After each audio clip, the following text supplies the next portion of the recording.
Much. Moving on to reports from advisory committees. Number 1, letter promoting accessibility in downtown Oshawa. Councillor Hurst, looking to you. Thank you. Sorry, there was a typo on my notes. I apologize. Yes, so I'm prepared to make a motion to approve this. However, I'd like to make a couple of minor changes to it, please, Mr. Chair. Okay, so the recommendation is on the floor, but you are moving your own motion, so you can go ahead and do that. Okay. If there's any changes to the recommendation. Any changes? Thank you. The Council approve a letter in principle to be sent by the Oshawa Accessibility Advisory Committee to downtown businesses this fall promoting accessibility in a form and content satisfactory to the Commissioner of Development Services and the City Manager. Okay, would you care to speak to that, Councillor Hurst? The purpose of that is just to make sure, as I said, the form and content.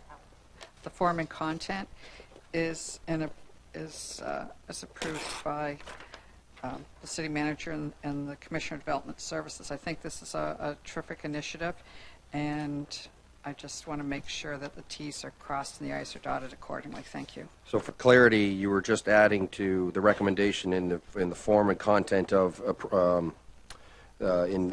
satisfactory to the City Manager and the of Development Services. Councillor Nicholson. Your microphone, sir. Excuse me. I'd like to move a sub-amendment. Okay. And that is delete the words "and content."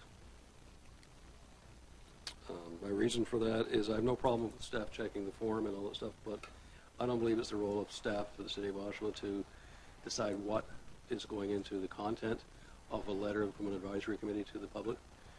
I think the content should be done by the writer, whoever's speaking. The staff should just make sure that everything is straightforward and not breaking any laws or confidentiality, things like that. It's a precedent to give staff the right to review content from advisories, and I just don't think that's the right way to go. Sure. Turning to the chair, do you need that in writing, or can you make that? Members of the committee on the amendment. Can I ask a little bit more about what the advisory committee's intended content is? Does anybody Madam Commissioner, I wonder if you could fill a committee in on that information. Through the chair, actually, I would ask Julie McIsaac to come and answer that question because she attends those meetings and would have more information regarding the purpose of the letter and the content. Excellent. Good morning, Ms. McIsaac. Good morning. I see you're wearing your orange to recognize the Indigenous. I am. Nice to see you. Good morning. Through you, Councillor Marks, to Councillor Giberson, the Accessibility Advisory Committee have been speaking about the lack of accessibility in some businesses in the downtown, and recognizing that currently the mandate does not really speak to the fact of advising the downtown businesses. This would be a council directive in order to do this. So I think the Accessibility Advisory Committee has been thinking about just advising the businesses about what they could do around accessibility. We have been speaking with economic development and have some proposals around doing a bit of a information session in hand with economic development around improvement grants available to businesses, as well as the Accessibility Committee letting the businesses know from first-hand experience what it's like to be somebody with a disability trying to access their facilities. Councillor Giberson. Thank you. That helps quite a bit. So when you, Ms. McIsaac, when you refer to grants, does that include, or does it only include the facade improvement grant that I think a lot of businesses and owners are unaware can be applied for accessibility improvements? Last that I understood, anyway. Yeah, through you, Chair Marks, I can't speak to all of the grants because that is under economic development's purview, but one of the things we have talked about is the facade improvements. But there are other opportunities to be able to educate businesses around other things that they can do to accommodate people with disabilities. Okay. Okay, maybe it would just be best for now to wait to see the form and content that comes back from the advisory committee before going into detail on this today. I'm interested to see what they're going to come back with. Is the letter or initiative going to pass back through this committee, or it doesn't come back here? Commissioner House. Through the chair to Councillor Giberson, it would not come back. Okay.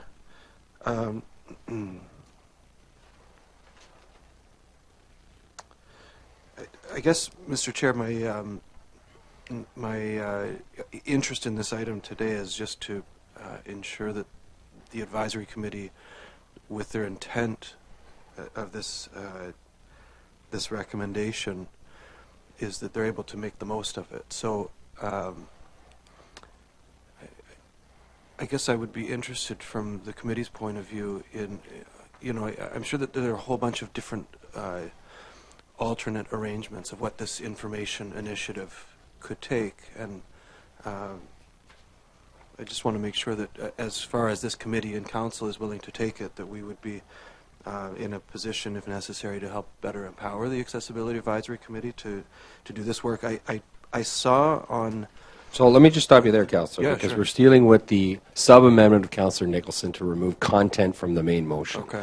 Then when we get back to the main motion, I'll recognize you again and you continue that chain of thought, because I think that's what you're doing. But procedurally, we should be dealing with Councillor With just Nicholson's the, sub-amendment. amendment, sure. That's right. Okay. Anybody on the sub-amendment? Councillor Kerr. Morning. Yes, thank you, and good morning, Chair Marks. Pleasure to be here. I'm going to speak against the amendment. I can't vote at this committee, but I would do so at council should it come that far. The reason why we put that in terms of content, and it's acceptable to both the city manager and the solicitor, is that we don't just put forward any wording that hasn't been vetted or approved, and therefore we need to have that a surety that whatever goes out there is not going to contravene any bylaw or any legalese that the city needs to be taken care of. So I would say that we should not remove "and content." We should just leave it the way it's been worded by Councillor Hurst. Thank you. Thank you for your comments. Looking back to the committee, Councillor Nicholson. Well, I appreciate the concern. The issue is, I think, form takes care of that. When staff review the form of the notice, make sure that it's done appropriately, that it doesn't cause any legal issues. That's to the form of the content. Content is what's the message of the letter. And if the signatory of the letter is the advisory committee, then they should choose what goes in the letter, subject to the review to make sure that it doesn't put us in any jeopardy. But the message we send is that an advisory committee may wish to send a certain message. If they have to get approvals of staff for their message, then they're really not an advisory committee anymore. They're basically advising staff when they're supposed to be advising us. So, I mean, I think it's a minor point, but I think it's the principle that you want to encourage the advisory committees to take ownership of their letters, ownership of their communications, and if they're subject to review, you may act as a deterrent to them stepping up and trying to advocate for the issues that they believe are important. Thank you very much. Any other members of the committee to the amendment? Councillor Hurst. Thank you. I believe this would be a collaborative approach, and as Councillor Kerr indicated, the content. So we want everybody on the same page, and I appreciate the work of the Accessibility Advisory Committee, and so I know what their intent would be, but I want to make sure whatever message is sent out there is in compliance of what the city is able and willing to do, and maybe, some links to possible further information. But I believe at the end of the day, this would be a collaborative approach, and so we don't want the wrong message, hence the wrong content going out to the downtown business owners. So it's all in the prep work, and it's a proactive and collaborative motion at the end of the day, Mr. Councillor Nicholson. Thank you. I saw Councillor Guyberson's hand up. Thank you. Thank you again, Mr. Chair. So if we get into the legislative mandate of the Accessibility Advisory Committee, and one of the characters of the Accessibility Advisory Committees in particular under provincial legislation, and this speaks a little bit to Councillor Nicholson's point earlier, one of their roles that's defined in legislation is that they advise a council. In my time on the advisory committee, we often got involved in discussions of this nature, and the role of the Accessibility Advisory Committee is to advise a city's council. The work that staff does is absolutely critical to the work that the advisory committees do, but at the end of the day, the flow through of their responsibility is directly to the council. I'm not going to get too hung up on semantics with this particular item at this point. I'm going to leave it at that. I'll vote in favor of the amendment because I do understand the intent and spirit that Councillor Nicholson is putting forward. You know, and I think that staff do understand the role, and most of the advisory committee members understand their relationship on something like this. I would just, wherever this particular recommendation lands, my hope is just that that everyone would understand what the responsibilities are in something like this, because it is their legislated role to advise the council, not a city staff, and not necessarily to be managed by a city staff in terms of message content. However, I do know, as has been expressed, that the role of city staff is very important here in terms of making sure that the messaging is on point with legal and what programs do and don't actually do in terms of grants and so forth. So wherever the amendment lands, I think that the intent needs to just be understood on this. Thank you very much, Ms. McKenzie. I wonder if you could stay just because we're going to circle back to the main motion and there may be some questions then. Members of the committee on the amendment. Visiting councillors? Seeing none. All those in favor of the amendment? Opposed? That's carried. Moving now to the main motion. I wonder if the clerk could read it out as amended. Thank you. The council approve a letter in principle to be sent by the Oshawa Accessibility Advisory Committee to downtown businesses this fall, promoting accessibility in a form satisfactory to the Commissioner of Development Services and City Manager. Members of the committee, Councillor Nicholson.